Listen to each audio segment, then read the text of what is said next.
ሰላም እንደምናላችሁልን ክቡራና ክቡራን የታላቁ የማንቸስተር ዩናይትድ ደጋፊዎች እንደምናላችሁልን የክርስትና እምነት ተከታዮች ደግሞ እንኳን ለኢየሱስ ክርስቶስ የልደት በዓል በሰላም አደረሳችሁ ማለት እንወዳለን። መልካም የገና በዓል።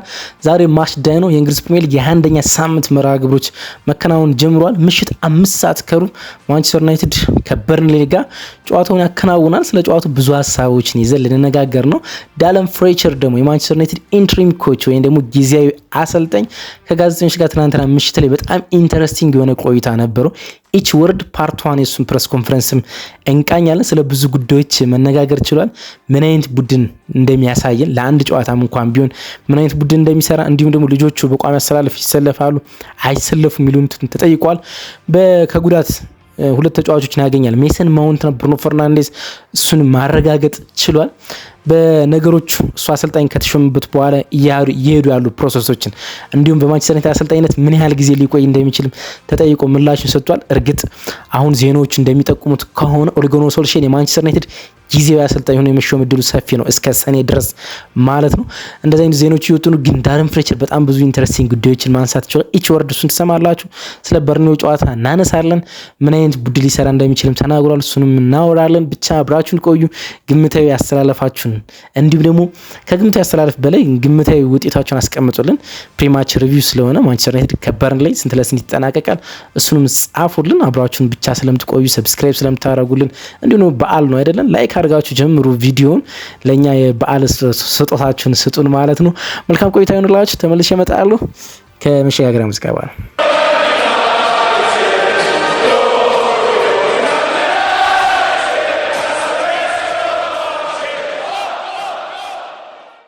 ከወራት በፊት ወይም ደግሞ ከሳምንታት በፊት ወይም ደግሞ ከቀናት በፊት ማንቸስተር ዩናይትድ በርንሌን ያሸንፋል ወይ ተብሎ ቢጠይቅ ቀላል ምላሽ ነው አዎ ይሆናል። ምክንያቱም በርንሌ በሊጉ ውስጥ ካሉ በጣም ደካማ ቡድኖችና በሊጉ የደረጃ ሰንጠረዥ ግርጌ ላይ የሚገኝ ቡድን ስለሆነ ማለት ነው በቀላሉ ማንቸስተር ዩናይትድ ጨዋታ ሊያሸንፍ እንደሚችል መናገር ይቻላል። ደግሞ ከወራት በፊት ማንቸስተር ዩናይትድ 3-2 በመጨረሻ ደቂቃ በተቆጠረ የብሩኖ ፈርናንዴዝ የፍጹም ቅጣት ምት በርንሌን ማሸነፍ ችሎም ስለነበረ ማለት። አሁን ግን ማንቸስተር ዩናይትድ እንዴት እንደሚጫወት በምን መንገድ እንደሚጫወት ምን አይነት መልክ ሊኖረው እንደሚችል በእነማን ተጫዋቾች ሊጫወት እንደሚችል ምንም የሚታወቅ ነገር የለም። እንግዲህ ጋዜጣዊ መግለጫውን ወደ ኋላ እንመለከተዋለን። ግን ዳለን ፍሬቸር በጣም አስደናቂ ቡድን እንደሚሰራ ቢያንስ ለአንድ ጨዋታ የሚያውቀውን ማንቸስተር ዩናይትድን ለደጋፊዎቹ እንደሚያሳይ ለመናገር ሞክሯል። ይህን ጨዋታ ለማሸነፍ ሁሉንም ነገር እንደሚሰጥ ማለት ነው። ግን ለሁሉም የእግር ኳስ ተመልካች የዳለን ፍሬቸር ቡድን ምን አይነት ነው የሚለውን ማንም አያውቅም። ምክንያቱም ከዚህ በፊት በትልቅ ደረጃ ሲያሰለጥን ስላልነበረ ማለት ነው።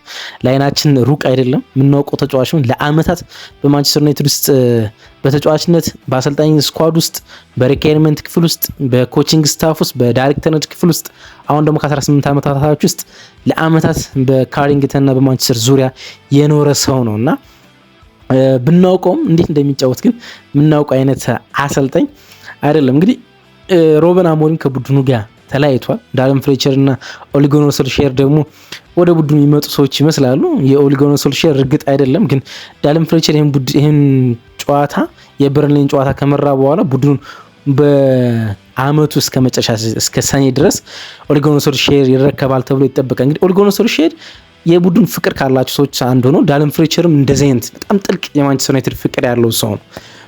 በፕሬስ ኮንፈረንስ ውስጥ ለማሳየት የሞክረው ለማንቸስተር ዩናይትድ ያለውን ጥልቅ ፍቅር ነው። እንግዲህ ኦሌ ጉናር ሶልሼር ማንቸስተር ዩናይትድን እንደተረከበ በሁሉም ውድድሮች 8 ተከታታይ ድሎችን ማስመዝገብ ችሎ ነበር።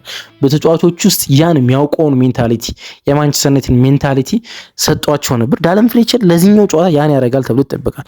ተጫዋቾች ራሳቸውን እንዲያሳዩ ከታክቲክ ከቴክኒክ ይልቅ ራሳቸውን እንዲያሳዩ እና ለቡድኑ ያላቸውን ፍቅር እንዲሰጡ ብቻ ይጠይቃቸዋል ተብሎ ይገመታልና ይህን ጨዋታ በቀላሉ ያሸንፋል ተብሎ የሚጠበቀው የቡድኑ የኋላ ክፍል ወይም ዲፌንሱ ላይ ግን ማተር ማድረግ እንዳለበት መገንዘብ ያለብን ይመስለኛል። ወይ መጨነቅ እንዳለበት ማለት ነው። የማንቸስተር ዩናይትድ የኋላ መስመር በብዙ የሚቸገር ስለሆነ ማለት ነው። በአሞሪም ስር ባደረጋቸው 24 ከሜዳ ውጭ ጨዋታ 2 ክሊንሺት ብቻ ነው ያስመዘገበ።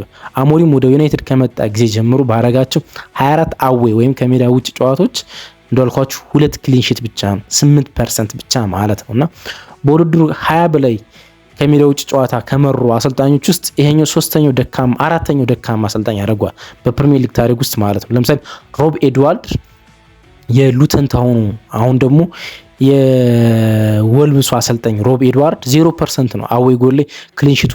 ኦዌን ኮሄል የሚባል አሰልጣኝ 3% ነው። ስቲቨን ኬን የሚባል አሰልጣኝ በታሪክ ውስጥ ወደ 19ኞቹ ክፍለ ዘመን ሄደን ማለት ነው ስቲቭ ኬን የሚባል 7% ነው። ሮበን አሞሪም አዌይ ክሊን ሺት የማስጠበቅ እድሉ 8% ብቻ ነው።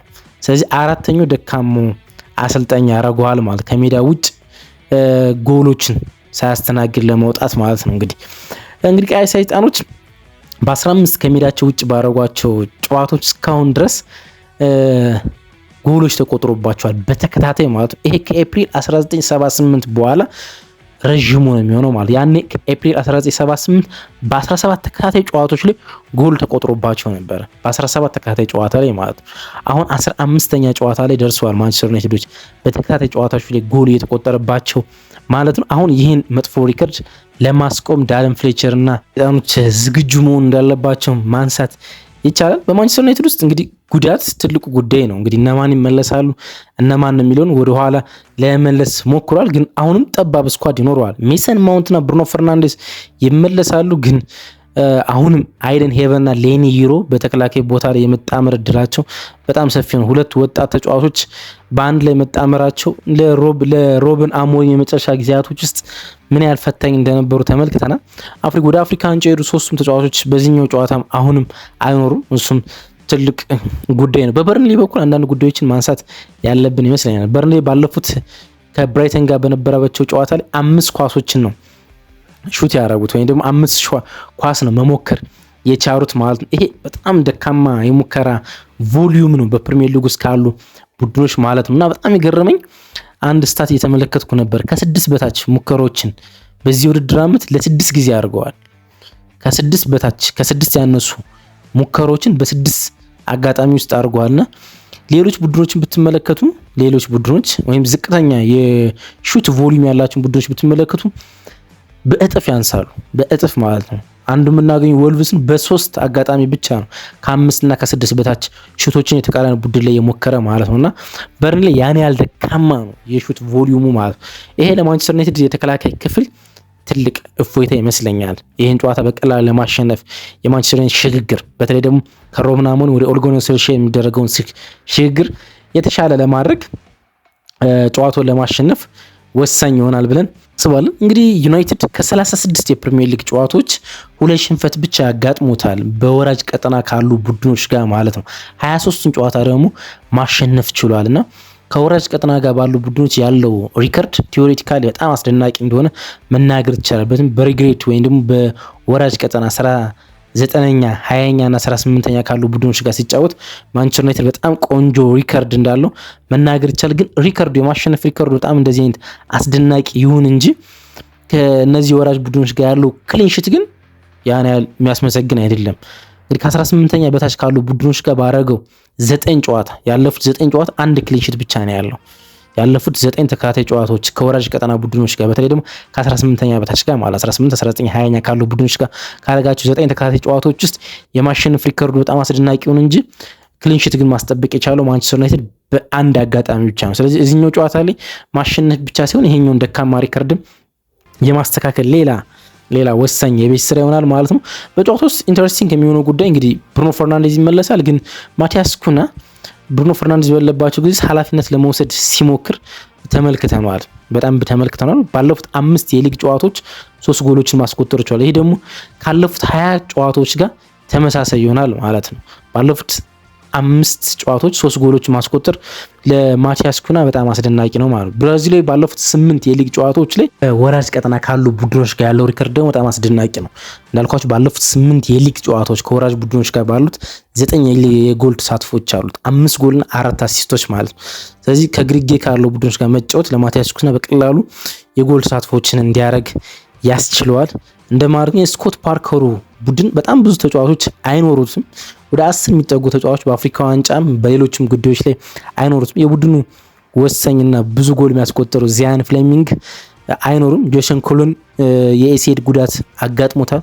እሱም አይኖሩም። ስለዚህ ወሳኝ የሚሆኑት ዚያን ፍሌሚንግን ጨምሮ ጆሽ ኮለን የመሳሰሉ ተጫዋቾች በዚህኛው ጨዋታ ላይ ለስኮት ፓርከር ምንም አይነት ግልጋሎት እንደማይሰጡ መናገር ይቻላል። ፓርከር እንኳን እንደዚህ አይነት ብዙ ተጫዋቾችን በአንድ ጊዜ አጥቶ ሪከርዱ በፕሪሚየር ሊግ ያን ያህል መልካም የሚባል አይነት ሪከርድ አይደለም። እንግዲህ በርንሌ ያለፉት 11 የፕሪሚየር ሊግ ጨዋታዎች 9ን መሸነፍ ችሏል። በጣም ከባድ ጊዜ እያሳለፈ ነው ብንል የሮብ ኤድዋርድ ግን ስኮት ፓርከርም በጣም አስቸጋሪ ጊዜ ከበርንሌ ጋር እያሳለፈ እንደሆነ መናገር ይቻላል። እንዳልኳችሁ ከ11 ጨዋታዎች 9ን የተሸነፈ በታሪክ ውስጥ ረዥም ጊዜ የተሸነፉት 12 ጨዋታ ነው። ከህዳር 2009 እስከ ጃንዋሪ 2010 ድረስ 12 ተከታታይ ጨዋታዎችን ተሸንፈው ነበር። ከዛ በኋላ ይሄኛው ረዥሙ ሽንፈት ነው፣ 9 ተከታታይ ጨዋታዎችን የተሸነፉበት ማለት። ስኮት ፓርከር እንግዲህ በአሰልጣኝነት ጊዜ ውስጥ ብዙ ሎስት ሪከርድ ያለው አሰልጣኝ ነው። እንግዲህ 65% ጨዋታዎችን ተሸንፏል። ከ37 ጨዋታዎች ከመራቸው 37 ጨዋታዎች 24ቱን በሽንፈት ነው ማጠናቀቅ ይቻላል። በተለይ ደግሞ ከሜዳው ጋር ባረጋቸው ጨዋታዎች ማለት ይህ በውድድር ውስጥ 25 በላይ ጨዋታዎችን ከመሩ አሰልጣኞች በጣም ደካማው ሪከርድ ያደርገዋል ማለት በጣም ደካማውና ከፍተኛ የመሸነፍ ንጻሬ ያለው አሰልጣኝ እንደሆነ ሪከርዶች ያሳዩናል ማለት ያን ያህል በርንሌ በጣም የሚፈትን ቡድን እንደሆነ መናገር ይቻላል። በርንሌ ከማንቸስተር ዩናይትድ ጋር ያላቸውን የእርስ በርስ ግንኙነቶች ማየት ብዙ አስፈላጊ ይመስለኛል። ባለፈው አመት በዚህ አመት በሊጉ በተገናኙበት ወቅት 3-2 ነበር የተጠናቀቀ። ጥቂት ኢንተረስቲንግ ጉዳይ ነበር። ማንቸስተር ዩናይትድ ጆሽ ኮለን በራሱ ላይ ባስቆጠረው ጎል መመራት ጀመረ። ከዛ ላይስ ፎስተር ጨዋታውን አቻ አረገው። ከዛ እንደገና ብራያን ምቤሞ ጨዋታውን ወደ 2-1 አመጣው። ከዛ በኋላ ጄደን አንቶኒ ጎል አስቆጠረና ጨዋታውን ለበርንሌ 2-2 አመጣው። በመጨረሻ ደቂቃ ግን ብሩኖ ፈርናንዴዝ ፍጹም ቅጣት ማስቆጠሩ 97ኛው ደቂቃ ላይ ማንቸስተር ዩናይትድ ጨዋታውን እንዳሸነፈው ምናስታውሰው ነው ያኔ ማለት ነው። በዚህኛው ቅርብ ጊዜ ግንኙነታቸው ማለት ነው። ግን በርንሌ ማንቸስተር ዩናይትድን ካሸነፈው ረዥም ጊዜ ሆኖታል። ኦገስት 2009 ነው ለመጨረሻ ጊዜ በርንሌ ማንቸስተር ዩናይትድ ማሸነፍ የቻለ ማለት 1-0። ከዛ ውጭ 8 ተከታታይ ጨዋታዎች ውስጥ ምንም አይነት ድል የለውም። ምንም አይነት ድል ማለት ነው። ስትሬት ሎስት ነው ያለው በርንሌ ከማንቸስተር ዩናይትድ ጋር ማለት ነው። 6ቱን ተሸንፏል። ባለፉት 8 ጨዋታዎች 6ቱን ከማንቸስተር ዩናይትድ ጋር በተገናኘበት ውስጥ ተሸንፏል ማለት ነውና አንድ ጎል ነው ደግሞ ማስቆጠር የቻለ በእነዚህ ጊዜያቶች ውስጥ አንድ ጎል ነው በርንሌ ማንቸስተር ዩናይትድ ጋር ማስቆጠር የቻለ ማለት ያን ያህል በጣም ደካማ ስታት ከማንቸስተር ዩናይትድ ጋር እንዳለው የሚያሳይ ነው የሚሆነው። አሁን ደግሞ ዳለን ፍሌቸር ምን አለ ወደሚሉት ጉዳዮች እንምጣ። በጥቂቱ ጨዋታው ምን አይነት መልክ ሊኖረው ይችላል የሚለውን ከዳሰስን አይቀር ዳለን ፍሌቸር እንግዲህ የመጀመሪያ ኢንተርቪው ሰጥቷል።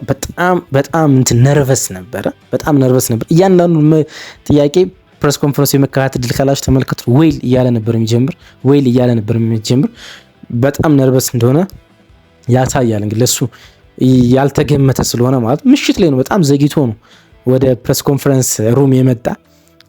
ጨዋታው ነገ ነው የሚጠበቀው፣ ምሳ ሰዓት አካባቢ ከ8 ሰዓት እስከ 10 ሰዓት ባሉት ነው ጋዜጣዊ መግለጫ እንዲሰጡ የሚጠበቀው። ብዙ አሰልጣኞችም ዛሬ እንደዛ ነው የሰጡት። ዳለን ፍሌቸር ግን ምሽት ከ1 ሰዓት በኋላ ነው ትናንትና ምሽት ማለት ጋዜጣዊ መግለጫ የሰጠው እና የመጀመሪያው ጥያቄ የነበረው እርስዎን እዚህ በማየቴ በጣም ደስ ብሎኛል፣ ዳረን እንዴት አመሸ ብሎ ነው የጀመረው። ጄምስ ጃክሰን የሚባል አንድ ጋዜጠኛ የጋርዲያን ጋዜጠኛ ነው የጠየቀውና እንዴት አመሸ ዳረን አለው፣ ዳረን ፍሌቸር ለማለት ነው። እርስዎን እዚህ በማየቴ በጣም ደስ ብሎኛል፣ በተለይ ለክለቡ ባለውት ፍቅር ምክንያት በጣም ደስተኛ ነኝ እና ማንቸስተር ዩናይትድን መምራት ትልቅ ክብር እንደሆነ ይሰማኛል አለው ጋዜጠኛ። ባለፉት 24 ሰዓት ውስጥ ምን አይነት ስሜት የተሰማ ነው ዳረን እስኪ ንገረን ብሎ ጠየቀውና በጣም አስደናቂ ነው አለ ፍሌቸር።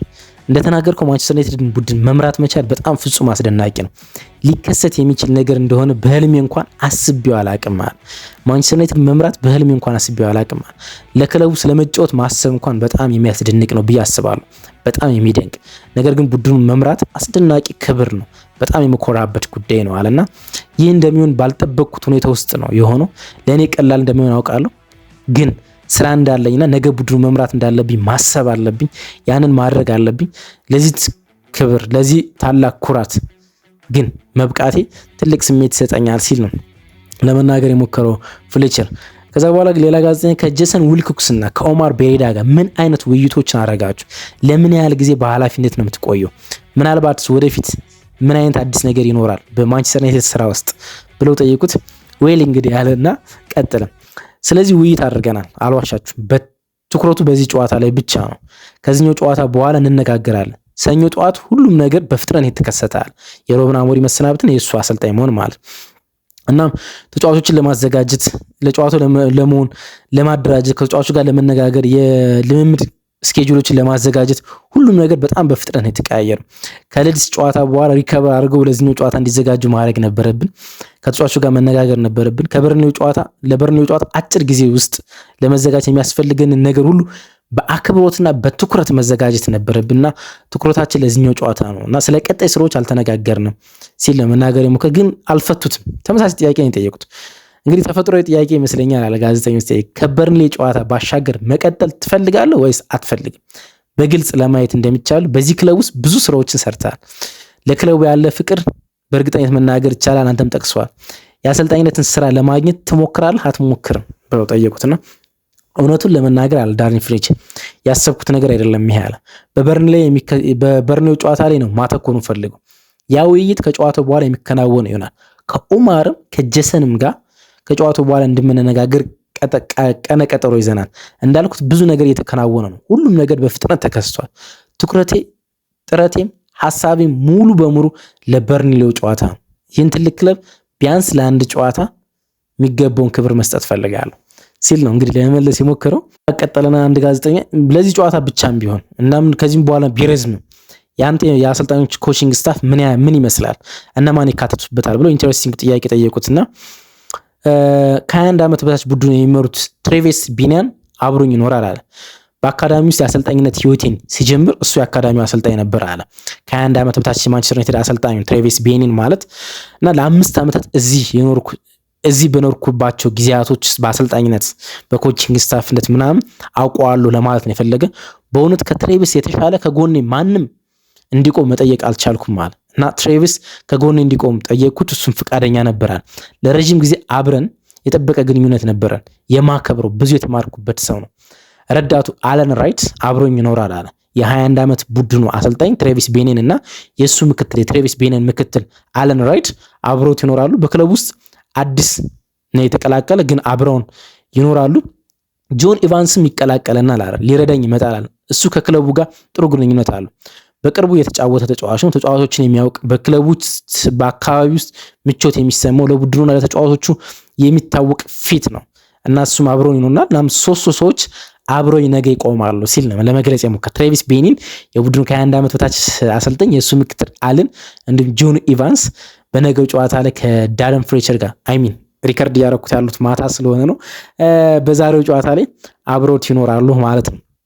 ሌላ ጥያቄ ለዳረን ፍሬቸር የቀረበለት ባለፉት ጥቂት ወራት ማንቸስተር ዩናይትድ ብዙ ተብሏል። ስለ ማንቸስተር ዩናይትድ ይህ ክለብ የት እንዳለ ምን ይሰማውታል?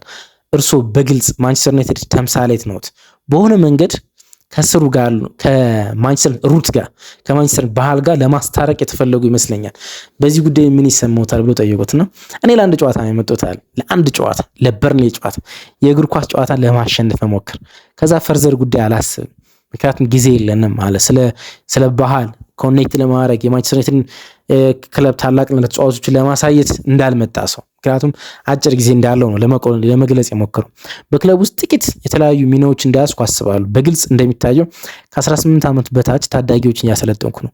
በክለብ ውስጥ በነበርኩበት ቁጥር ትኩረቴና ጉልበቴ በማንኛውም ሚና ለማንቸስተር ዩናይትድ የተቻለኝ ሁሉ ማድረግና ክለቡን መርዳት ነው። አብሬ የምሰራባቸው ሰዎች፣ ተጫዋቾች፣ ሰራተኞች በማንቸስተር ዩናይትድ ስኬታማ እንዲሆን ለመርዳት የተቻለኝ ሁሉ ያደርጋሉ።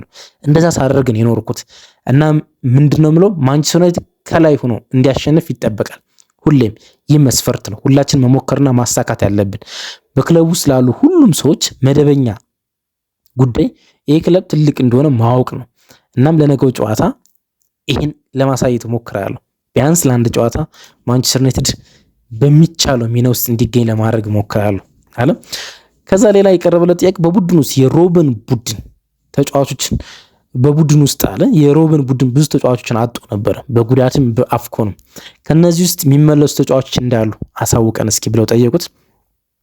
ዌል እንግዲህ ያለ ሮበን ከሊድሱ ጨዋታ በኋላ እንደጠቀሰላችሁ ሜሰን እና ብሩኖ ፈርናንዴስ ልምምድ ጀምረው ነበረ ከሊድሱ ጨዋታ በፊትም፣ ግን ለጨዋታው ዝግጁ ስላልነበሩ በጨዋታው አልተካተቱም። ስለዚህ አሁን ዝግጁ ናቸው፣ ግን ደቂቃዎችን እንወስንላቸዋለን። በተገደቡ ደቂቃዎች ጨዋታዎችን ያከናውናሉ፣ ግን ልምድ ወስደዋል። ስለዚህ በግልጽ ተመልሰዋል እነሱ። ያ መልካም ዜና ይመስለኛል። በተለይ በጥሩ ሁኔታ ላይ እየተጫወተ የሚገኙ ሜሰን ማግኘታችንና ብሩኖ ፈርናንዴዝ መመለሱ። ስለ ብሩኖ ማውራት አያስፈልግም። እሱ ካፒቴን ነው፣ የቡድኑ መሪ ነው። ስለዚህ ለምርጫ እንዲገኙ ማድረግ እንችላለን። ለከሮን ወደ ደጋፊዎች በጣም ጥሩ ዜና ይመስለኛል ሜሰን እና ብሩኖ መመለሳቸው አለ። እኔ ለእሱም ትልቅ ይመስለኛል። አንድ ጨዋታም ሆነ 2 ጨዋታ ከቡድኑ ጋር ይቆይ፣ ግን ብሩኖ ፈርናንዴዝ ማግኘት ትልቅ ነው። ምክንያቱም የመራትን አንድም ጨዋታ ሆነ 2 ጨዋታ ቡድኑ እንዲያሸንፍ ሊያደርገው ስለሚችል ማለት ነው። ከዛ በኋላ የሚጠበቀው ኢንተረስቲንግ ጥያቄ ተጠየቀ። ጃክ እና ታይለር ፍሌቸር ከበርንሌው ጨዋታ ጋር በቋሚነት የመጀመር እድል አላቸው ብለው ጠየቁት። ጃክ እና ታይለር የዳረን ፍሌቸር ልጆች ናቸው፣ ምንትያ ልጆቹ ማለት ናቸው። ጃክ የመሰለፍ እድል ሲያገኝ ተመልክተናል። ታይለር እስካሁን አልተሰለፍም፣ ግን ቤንች ውስጥ እስካሁን የተቀመጠ ነው የሚገኘውና ከጨዋታው በፊት የቡድኑ መረጃ አልገልጽልህም፣ ማን እንደሚሰለፍ ማን እንደማይሰለፍ ልነግርህ አልችልም፣ እሱ እንዳትጠብቃለህ። ግን ሰኞ ከኔ ጋር ልምምድ ሰርተዋል፣ ከዛም በኋላ ልምምድ ሰጥተዋል። ግን እዚህ ከመድረሴ በፊትም አስቀድመው ከዋናው ቡድን ጋር ልምምድ ማድረግ ጀምሯል። በቅርብ ከዚህ ቡድን ጋር ነበሩ። ነገር ግን በግልጽ ሁለቱ ተጫዋቾች በቋሚ አሰላለፍ ስለመመለስና ላለመመለሳቸው ምነግርህ ነገር አይኖረኝም። ግን 2 ትልልቅ ሲኒየር ተጫዋቾች ተመልሰዋል፣ ብሩኖና ሜሰን። ጉዳዮቹ መገምገም አለብን፣ ግን መናገራቸው አዲስ ነገር አይኖርም። ስኳድ ውስጥ ግን የመኖር እድል አላቸው ሲል ነው ለመግለጽ የሞከረ። በተጨማሪ በቁም ነገር የእርሶ ማንቸስተር ዩናይትድ ምን ሊመስል ይችላል ሲሉ ጠየቁት እና እኛ እንደ ርዕስ እንደ ታይትል የተጠቀምንበትን በጣም ኮቴሽንና ማርክ የሚያደርግ ቃል ለመናገር ሞከረ። የማንቸስተር ቡድን እንዳይመስል ተስፋ አድርጋለሁ። ማንቸስተር ዩናይትድን የሚመስል ቡድን እንደሆነ ተስፋ አድርጋለሁ። ታውቃላችሁ፣ እኔን የሚወክል እኔ የማውቀው ማንቸስተር ዩናይትድ እንደሆነ አስባለሁ። ስለዚህ ደጋፊዎች ሊኮሩበት የሚችሉት የማንቸስተር ዩናይትድ ቡድን ይመስላል።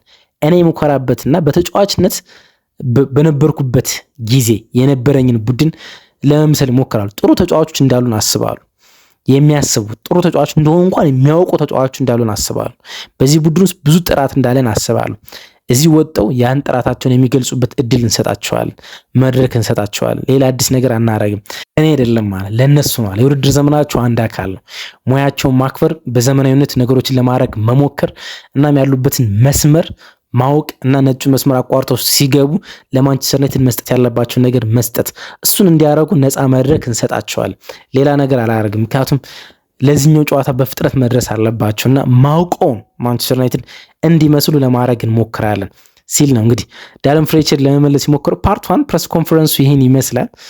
ኢች ወርድ ማለት ነው፣ እያንዳንዱ ቃላቶች ነው ለመግለጽ የሞከር ነው የዳረን ፍሌቸርን ማለት ነው። ማንቸስተር ዩናይትድ ዛሬ ምሽት ጨዋታውን ያከናውናል። ጨዋታው ስንት ለስንት ይጠናቀቃል? ምን ለማየት ጓጓችሁ?